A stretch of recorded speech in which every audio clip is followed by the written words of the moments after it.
And today we're going to be setting up the lambing pens inside the coverall because we anticipate lambing to begin any day now.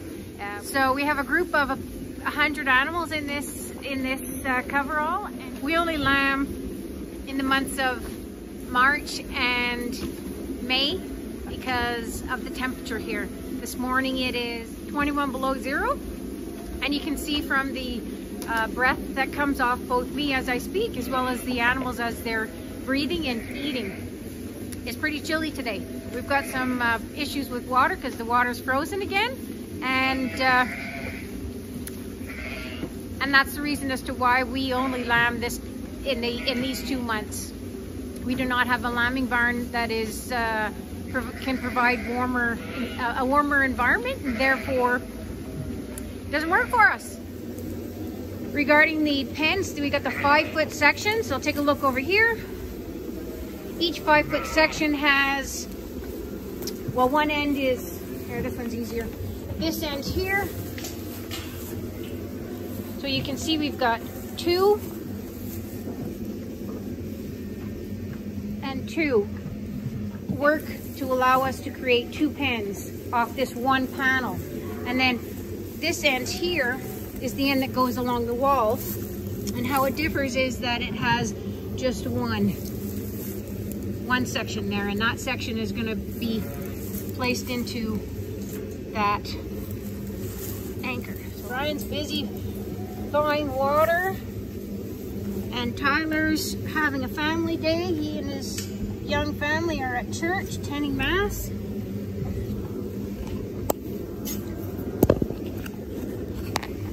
So we have done some videos on how we made these lambing pens. They're basically out of hog panels, but there'll be a link below if you are interested in seeing how the boys welded them together. We took hog panels, cut them into 5-foot sections and 4-foot sections, and we welded on some steel rod. We bent that steel rod with the end of the tractor to create a hook, and that basically works as the hinge. So we're going to take a look at them, and we're going to assemble them now. We use just the one side of the barn for lambing, and barn open for lots of room so that the ones that have not lambed yet can be on that side, and those that are lambing, they get put over here into the pens as they lamb. So right now I have 2 5-foot sections attached to the wall, and they're just standing straight out from the wall. And now what I'm going to do is I'm going to attach a 4-foot section to run from left to right, and that's why we have the 2 panel openings here, as well as the second 5-foot panel, because then I'll be able to run the next pen right off of this one 5-foot section. Now we're going to attach the 4-foot section, and we're going to put each rod into each section.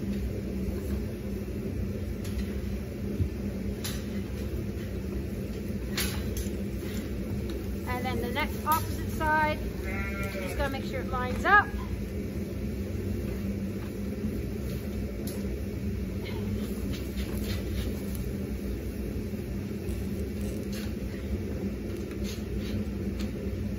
And they're all connected there. And then this is our first pen, and then we have this rod here will go into the next pen. So we're gonna start assembling them one after another, and you'll see the end result. And then it works as a door. So you open this up, or I'll try it on this side. You open this one here, and then it works as a door. You can push the animal in, and then you just close it back up, like so. So it works like a hinge, and it holds itself up because it's all connected. It'll run the whole length of the barn. It's a very inexpensive way that allowed us to set up for our lambing that occurred for the first time 2 years ago. Another tip to keep in mind is that the hog panels that we're using have larger square openings at the top in comparison to at the bottom. They get smaller in space. We pay attention to ensure that the smaller openings along the hog panel or at the bottom, because these larger size, which are located at the top, are large enough to allow a newborn lamb to escape. So we want to keep the lamb safe, tucked in with the mom inside the lambing pen for a day or two, and it's set up like this. We have to make sure that each panel is consistent all along. So this is the general idea. We don't have them all set up yet today. We'll have to finish it up tomorrow, but basically here's a glimpse of how it's going to function. We've got our 4 by 5 foot panels setting up lambing pens along the concrete wall. Each one will have a pail for water, and the second pail is going to be where the grain gets put and the feed. And straw will be placed in here for each on a daily basis to keep things clean. And we'll take a look now at the animals and see how they're looking. Some of them are pretty big. Eh? Now, as you can see, we didn't shear them again this year because it is still pretty cold, and it's